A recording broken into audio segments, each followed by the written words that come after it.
I'm a baller.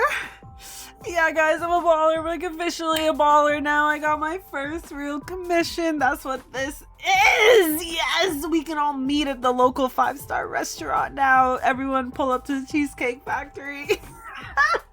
Yes, it's true. It's true. This is my first real commission off of Etsy. I've made like ladybugs before, but it's my first real, someone paid me with their real clock in clock out paycheck, and now I am making a Denki Mushi caterpillar. I'm so hyped. I'm so excited. Yes, so I'm gonna put my whole chest into it. I always do, but this one gets the whole chest. In fact, my whole torso, all of it. So first off, what we're going to do is make the tinfoil base. Obviously, you're not new to this, you're true to this. We're all in it together.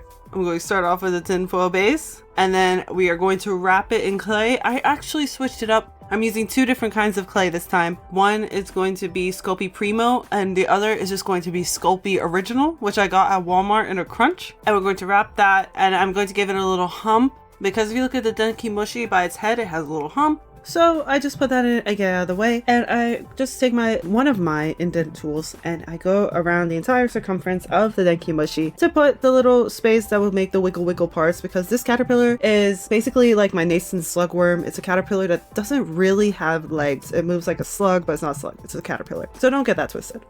And so what I'm doing now is making the electric spiky spines of the Denki Mushi, which, if you didn't know, is how it gets its namesake, because Denki Mushi means electric bug, which is one of the sickest names in the world, no question about that. I needed these to be sturdier than my bank account, so instead of using the Sculpey Original, which is way more soft and pliant than necessary, I use my go-to Sculpey Premo, then I stab them with this ultra thick wire. Here's a wire I usually use for comparison. Since, as I said, this man Jack, everyone say hi Jack, paid me real money, I wanted to make everything as sturdy as possible, especially since this is going to be shipped out and not vacationing in my mom's office with all the other bugs. So I whittled each spine so that they're the same length, and then I placed everything on the work iPad to make sure it was relatively anatomically correct. Shout out to my work iPad for standing by me and keeping me accountable.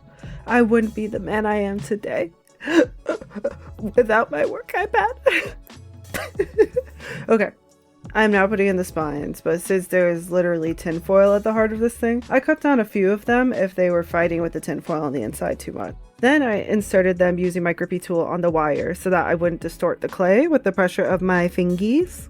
I finished the top half, but when I'm looking at the bottom half of the caterpillar in reference, I realized that there's a slope there. So I cut it with my scissors and covered it back with some clay before adding in the spines, and like a good little surgeon, I added back all the surrounding details so that nobody would even know. So now I'm covering the suture scars with my rolly tool and the other tool that I don't have a name for. And when it bakes, you'll really be able to see the difference between the 2 clays, so just bear with me for now.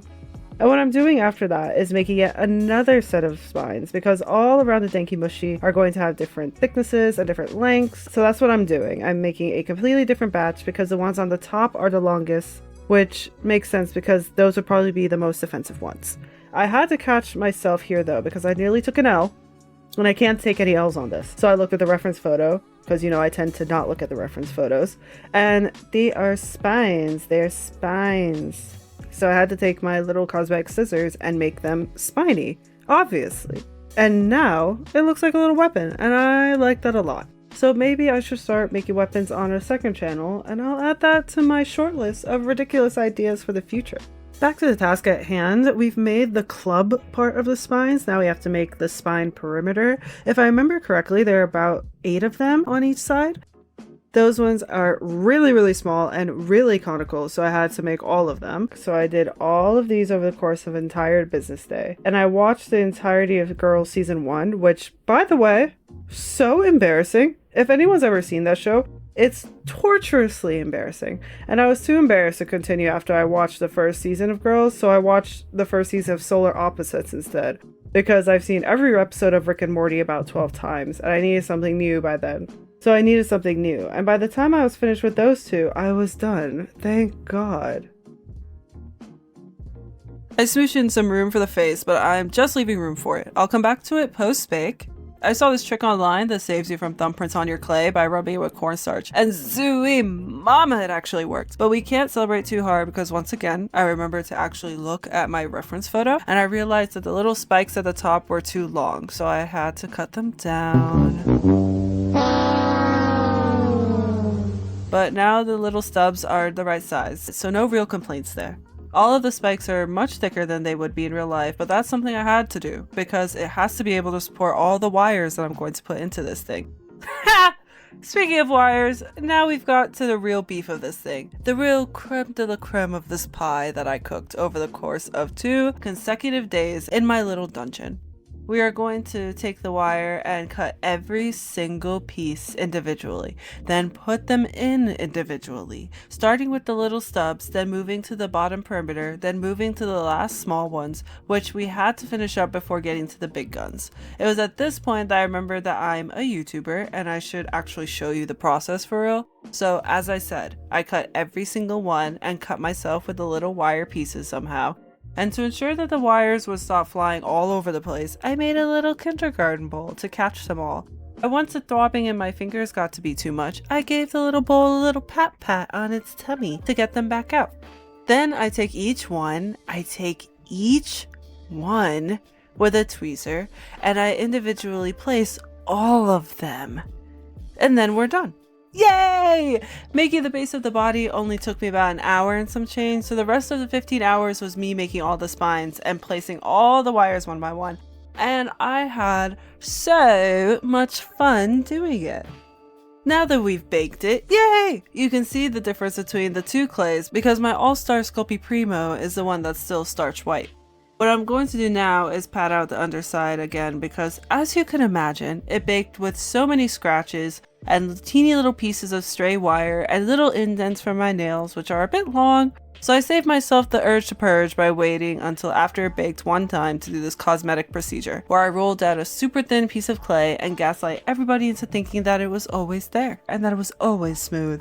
Now I can also take a little roly-poly and use it for the face since I made space for the face in this place. And I also added a little perimeter in the same way I added a perimeter to the spikes, so that it looks like its face is coming out of the body and not just tacked onto the body. And then I baked it for the last time. And making the paint job, I combined 2 awesome colors to really give the electric feel. Not necessarily neon per se, but I think the color shift was a perfect addition to the yellow to give it a sort of energy. So I give everything a base, including the spines, of this nice yellow color, and then I take my time blocking out the different details of this paint job, which I really enjoyed. I think the colors were so vibrant, and there are so many of them. It had this really nice, almost auburnish red that I mixed with a little bit of glitter red, metallic, so that again, it would have a nice pop and a nice energy to it. And then I took this dark green blue as a base that I'm going to put the metallic blue on top of, and every inch of this just exudes electricity. I understand why the Denki Mushi has its name in this way, and I'm especially happy that this is my first real commission. I did do a commission for my ex-boyfriend's mom, but this is my first one from a stranger. So I think that's why it counts differently in my heart. And also it's not a ladybug that takes me literally an hour to make. I wouldn't call this a collab because, as I said, Jack gave me literal hard-earned money for this. But I do want to shout him out on Instagram. He works at this Caterpillar lab up in New England, and also he has spent 2 years looking for the Denki Mushi or something like that. So that's why he finally ordered one from me, because he was so excited to finally find it, because apparently it went extinct. It's an Asian caterpillar that just showed up like 100 years later after it went extinct in New England of all places, and he just happens to be there. And I think that's a really cool story. He talks about it all on his Instagram. I think it's really cool, and I think you guys should check it out. And I'm not being cheeky by putting a smiley face on this thing's ass. Jack actually sent me his own personally taken photos of the Denki Mushi's smile ass, so of course I had to include it. See, I told you, we come back around to metallic blue, which just makes everything pop. And I'm not going to start tweaking over the color scheme again, don't worry. If I allow myself a single humble regret though, it's that I didn't figure out a way to make the bottom half more transparent. I wanted to experiment with clear resin, but I was afraid of A, not being able to attach the baked clay to the clear resin without the glue showing through or having gaps in between, and B, not knowing how that would impact the durability and the lifespan of the caterpillar, especially with how it would hold up during the shipping process, which, as you can see, was haunting me at night thinking about this damn shipping process. Usually I would say, you know, fuck it, YOLO, and just experiment with it anyway. But this is a Cheesecake Factory inducing order, so I had to play it safe and suppress my bad boy tendencies. So I kept it cool by painting the bottom sluggy part a more muted, washed out version of the yellow base color, so at the very least there would be some distinction. So I made my peace with that and did 100 Hail Marys for my sins, and then I moved on to the spines, finally. For the smaller ones, I just did a tip of the same pastel white, so there's a differentiation between the spikes, and it adds a little bit of highlight. And then for the big ones, I did this pretty brown, not black, and I had to really look at it from every angle, as you can see here, just to make sure that I got all of them to be covered from every angle, and I think I pulled it off. Jack, if you see any spines that weren't fully painted, no, you didn't. No, don't worry about that. Last, well, second to last, but not least, I finally paint the face, and there's so much gradient at work in this one tiny area of this caterpillar. And as an artist, I have no clue what my signature is, but it might be that I force myself to include a gradient somewhere in every damn piece. I have no regrets about that either. I also gave the caterpillar some eyes. I just kind of guesstimated where they would be, and don't tell Jack, but they are just a little bit asymmetrical. Okay, real last thing. I am simply glazing the bottom half of the caterpillar with multiple coats of resin so that at the very least, if it's not translucent, it's going to be much shinier than the rest of the caterpillar, in my delusional opinion. And speaking of delusional, very unplanned, but now you can see what I'm usually listening to when I do these bugs. It's Frankie's Shelf, because in my head, we are friends. And with that, we're done. I also added 3 different coats of resin to all the spines off camera to make sure that they are super sturdy. So you can just go to your mind palace and decide what that process looks like, and we will call it a day. But anywho, thank you so much for watching. Thank you so much for all of the support I got off of the Mikapede collab. Thank you so much for following me on TikTok and Instagram and Shorts, where I post my animated shorts and other foolishness I could think of. Like how I also made Jack the Denki Mushi cocoon, which has been posted yesterday, so go check that out if you haven't seen it already. Thank you again, in general, so much for subscribing and for watching. And if you've made it to the very end of the video and you aren't subscribed, go ahead and stop being a hater for me. And also, you guys are the very, very best. Thank you so much. See you for the next one. Okay, bye!